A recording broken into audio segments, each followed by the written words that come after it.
It is a great pleasure for me to provide some reflections at the outset of the Helsinki Chemicals Forum.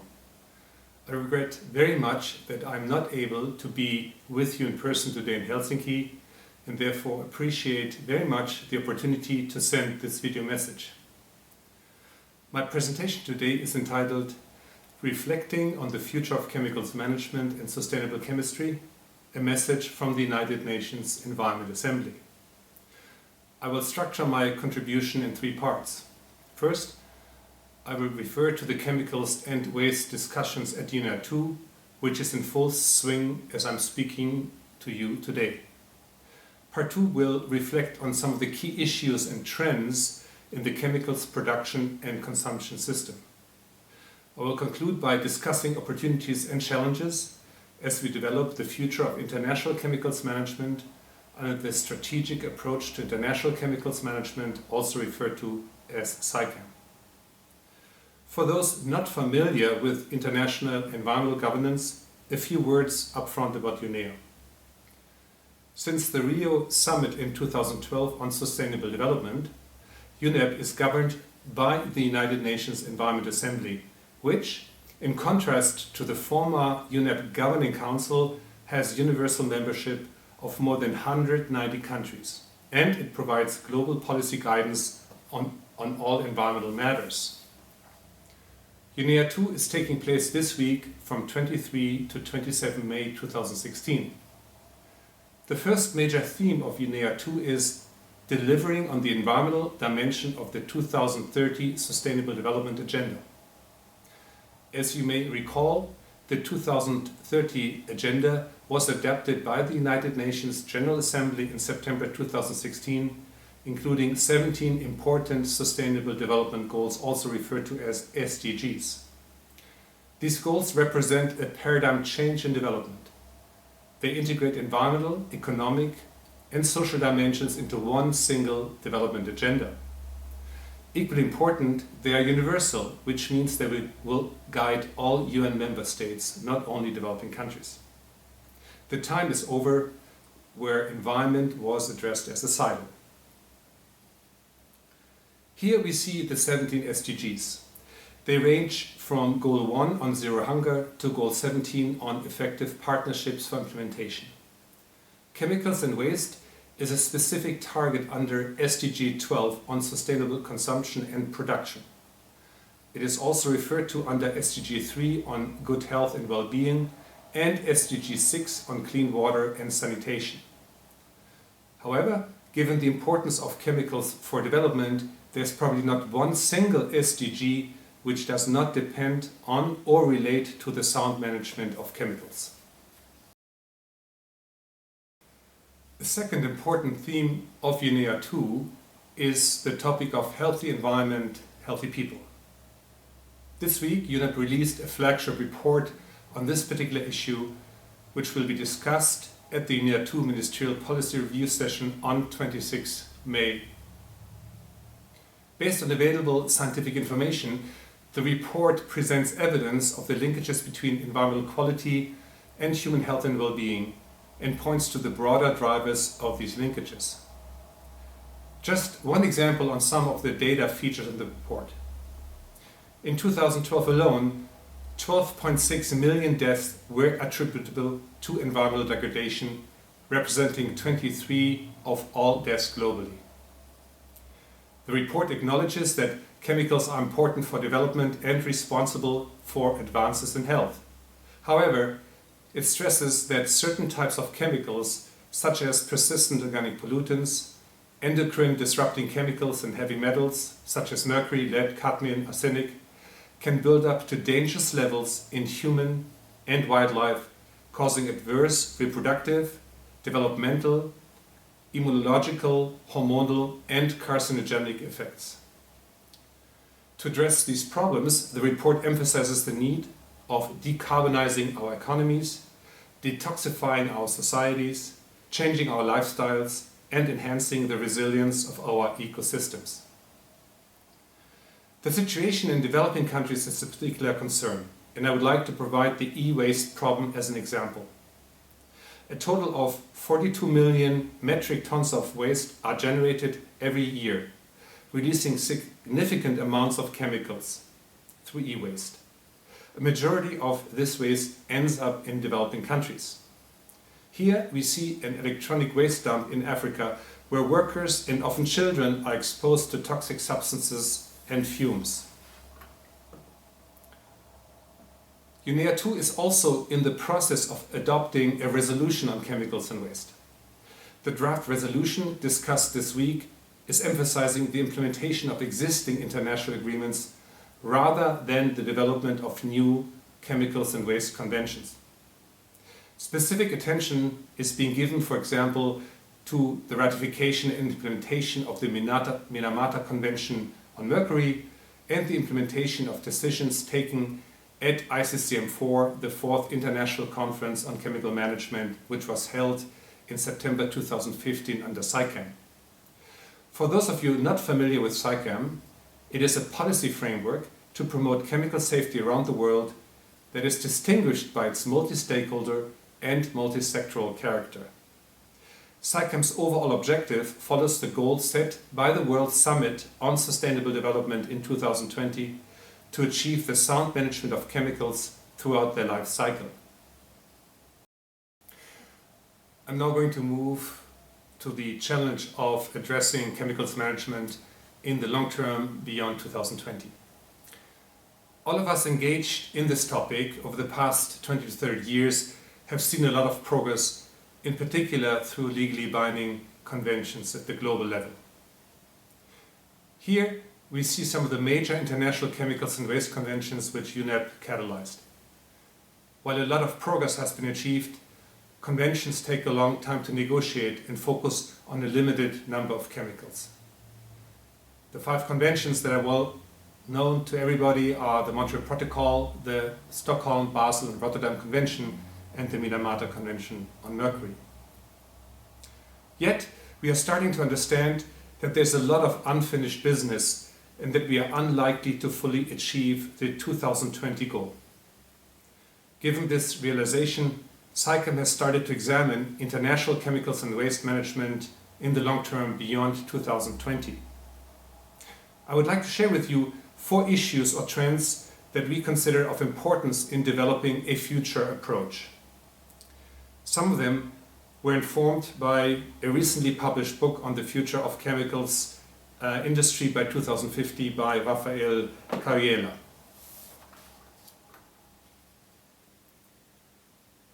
During the next decades, we are likely to witness a major economic and social transformation. The global GDP is expected to quadruple from 2010 to 2050. This is an estimated GDP of 280 trillion per year. Average life expectancy will increase from 67 years in 2010 to 75 years by 2050. And the chemical industry is expected to quadruple also and grow from 3.1 trillion to 14.9 trillion by 2050. China and India will not only become the world's largest economies, but also become the largest chemical and pharmaceutical markets. A major question is here if with this massive growth in chemical production, if we can move to a circular economy, or if growing amounts of chemicals will be released into the environment and increase exposure to humans and the wildlife. I'm therefore very much looking forward to the outcomes of your discussion on the circular economy at this forum. As the world population is growing to 9 billion and economies are growing, we are likely to see a growing middle class.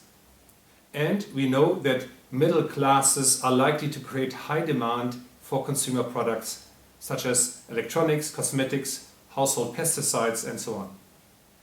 In many developed countries, it is the middle classes who demand safer and cleaner products. Thus, labeling and certification schemes have often worked well to inform consumer choices. An important question here is if the same logic that worked in developed countries applies in the new emerging economies. A related factor is urbanization. the movement of people from rural to urban settings produces a net increase in households, increasing demand for chemicals related to building materials, cars and consumer products. I thus welcome very much that the topic of chemicals in the construction sector is discussed at this forum. While in the past G7 countries ranked first in chemical production and sales, China now dominates the world ranking. Other countries like India are likely to move up in the hierarchy. In 2015, China's sales levels of chemicals were as high as the next 6 countries combined, as much as the NAFTA and EU markets put together. In a world market 3 to 4 times bigger than in 2010, it is likely also that large multinational companies will become very, very large in size. Let's look at the recent takeover bid of Bayer for Monsanto. Should there be a deal, it could be valued at more than 42 billion, which is Monsanto's current market capitalization. And the combination of these 2 companies would sell about 28% of the world's pesticides, according to Morgan Stanley estimates. Equally relevant, mergers and acquisitions are becoming global, as illustrated by the recent takeover by ChemChina of Syngenta, worth also 43 billion. The key question here is, how do these mergers affect the sustainable management of chemicals? Are we likely to see a race to the top or alignment with the weaker management approaches and systems? An important unknown variable are small and medium-sized enterprises. In many developing countries, it is in particular this sector which faces major chemical management challenges.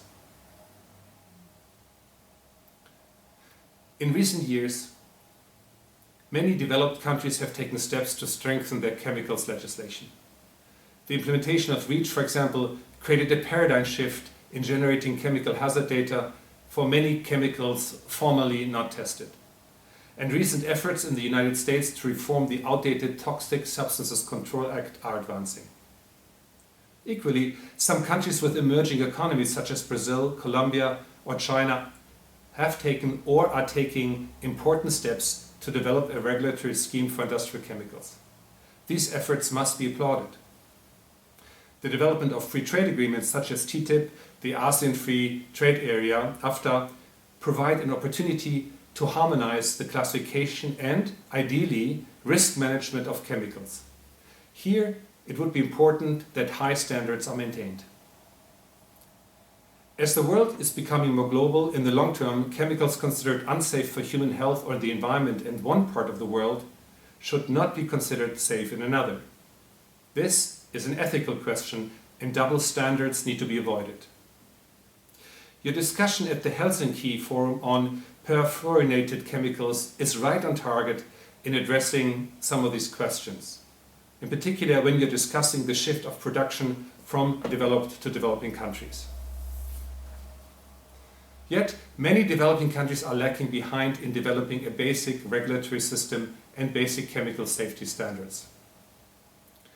In this slide, we see, for example, that only a fraction of countries has implemented the UN globally harmonized system of classification, labeling and packaging of chemicals, which was adopted in 2002. The blue shaded countries, many of them are located in developing countries, have not implemented the GHS, and in particular Africa is a concern. Major efforts are thus needed to scale up development of basic capacity in countries around the world to manage chemicals. Some of you who have participated in international conferences have witnessed that it is in particular through side events that space is created to share innovative and inspirational ideas. Allow me therefore to say a few words about some of the issues which are being discussed this week at UNEP 2 in side events. One side event will deal with the question of sustainable chemistry in an SDG context. Given the potential to contribute to future chemical management, as well as to catalyze transformative change in the chemical industry, the concept of sustainable chemistry is gaining momentum at the international level. Sustainable chemistry seeks to advance development of new molecules that are greener and benign, and also to have more efficient production processes. And it seeks to address at the same time all three dimensions of sustainable development, i.e. economic, social and environmental considerations. It is therefore fully compatible with and fully relevant to the 2030 Development Agenda. During UNEP 2, governments are exploring if sustainable chemistry is a concept which is ready for discussion at the global level through possible engagement of UNEP and other intergovernmental organizations. The second topic is climate change in chemicals. Here, a side event seeks to create linkages among two of the most important agendas of the 21st century, addressing climate change and achieving sound management of chemicals and waste. The climate change challenge is both a challenge and an opportunity for the chemical industry. In the area of mitigation, opportunities exist to reduce the carbon footprint of the chemicals industry, which we all know is very energy intensive, for example through renewable feedstocks. The chemical industry also holds the key to develop many of the new technologies which are required to decarbonize our economy. The climate change adaptation and chemicals and waste linkage is equally important. Just imagine if a chemical storage site or waste dump are flooded by extreme weather events. Thus, national adaptation plans that do not consider chemicals and waste issues are likely to be flawed. The third issue I want to briefly touch upon is lead in paint and batteries.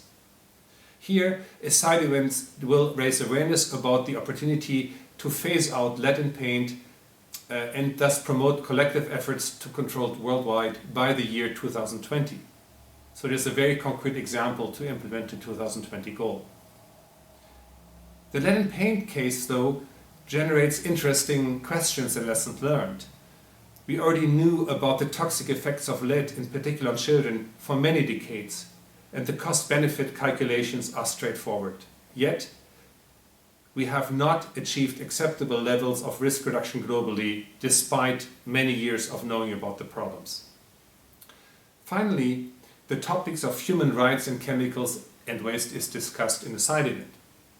Here, the special rapporteur on human rights and hazardous products will examine the impact of chemicals and the related human rights implications on child toxic exposure to hazardous substances, including toxic chemicals and waste. And the event looks at strengthening linkages between human rights, health and environmental communities. In the future, we are likely to see much more of the invocation of human rights in addressing chemicals issues and environmental injustice. The recent case of fatal deaths associated with PHMG, which was highlighted by the Special Rapporteur in his report from South Korea, is a case in point. The period of 2015 to 2018 creates an important window of opportunity to design a new international approach for chemicals and waste management beyond 2020. As you may know, ICCM4 initiated an international process to look at SciChem and chemicals management beyond 2020, with a major open-ended meeting taking place in 2018 to address this question. So what are some of the trends and the key challenges that we need to keep in mind in developing a beyond 2020 approach for the sound management of chemicals and waste? I've mentioned a few of the issues we are looking at, but as a more in-depth specific contribution to these international efforts, UNEP has recently initiated work on the Global Chemicals Outlook 2, which has the intention to feed scientific knowledge into the intersessional process under SciChem in order to support the implementation of considerations for beyond 2020. Key questions addressed by GCO2 include, for example, the following. What are lessons learned and how can we scale up commitment to develop basic chemical management systems in all countries? How can we scale up research and innovation to accelerate progress to replace unsustainable chemicals with greener and sustainable chemicals? And what are the incentive systems that need to be put in place to accelerate the good and slow down or eliminate the bad? In thinking beyond 2020, public financing will certainly not be sufficient to support the development of basic regular capacity in developing countries. We thus hope that industry can scale up its efforts and contributions in these areas. Here, we see also an opportunity to engage more with downstream industry, which is a major user of chemicals, such as the textile and the tire manufacturer sectors. Ladies and gentlemen, there are many analysts who say that we are entering into a new industrial revolution, and that the most significant innovation, though, in the chemical industry happened in the first half of the last century. Now, with resource and energy scarcity, toxicity issues, and climate change upon us, the chemical industry has an opportunity to go back to its roots, innovation and technology. Specific action to address the legacy of the past thus needs to be complemented with innovation, incentive schemes, and new business models that can help transform the system to create a future chemistry which is fundamentally compatible with the environmental, social, and economic dimensions of sustainable development. UNEP is inviting all of you to engage with us in partnerships to turn a vision of a chemical safe future into reality. We invite for partnerships to support the international process under SciChem, to support the development or engagement in Global Chemicals Outlook 2, and support capacity development in developing countries. But most of all, we encourage all key players to lead by example. I thank you very much for your attention and wish you a successful deliberation over the coming days.